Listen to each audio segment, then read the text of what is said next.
This is David Ashling of AshLing Driving. I'm now going to demonstrate how to do the emergency stop, now called the control stop by the driving examiners. So first of all we need to simulate an emergency. So on this nice open road I've got to imagine that a small child runs out from one of the hedges on the right hand side behind the parked car ahead, and I need to bring the car to a controlled, quick stop. To do that I need to make sure that the road is actually clear of any real hazards that might cause us to have to stop, and the gentleman with the dog in front is one such of those, so I'm going to let him get safely down the road before I try and do the emergency stop. Once you've done the emergency stop, bring the car to a controlled stop, you then need to move off again. The moving off procedure is very similar to just moving off normally. Clutch up right in first gear, checking all the way around the car, but unlike this situation there will be no need for a signal because the car will be in the middle of the road. So at this point I've got a signal to move off.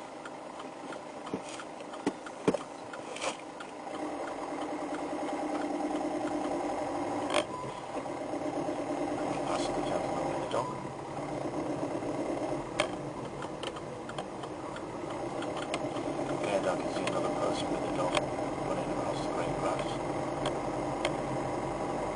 So at the moment it's not safe to do an emergency stop because I might find I'm scaring the dog and the dog owner. So I'm my own corner, come back to this road I'm on, and I'll do the emergency stop.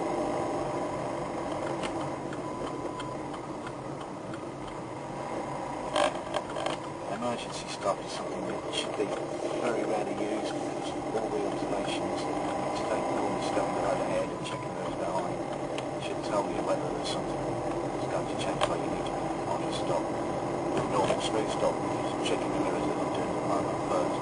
Checking the mirrors takes around about a second to do, and so if it is a genuine emergency and a small child is sitting down in front of us now, I wouldn't want to check the mirrors before applying the brake pedal. I just want to stop the car as smoothly and suddenly as I can. So for the emergency stop, don't check the mirrors, leave it to the examiner or the instructor to do all the checks around the car to make sure it's safe to do the stop. And then take a firm grip of the steering wheel with both hands so that while the car is being stopped forcibly by the brakes you can steer it slightly to left or right in order to go around whatever the hazard is.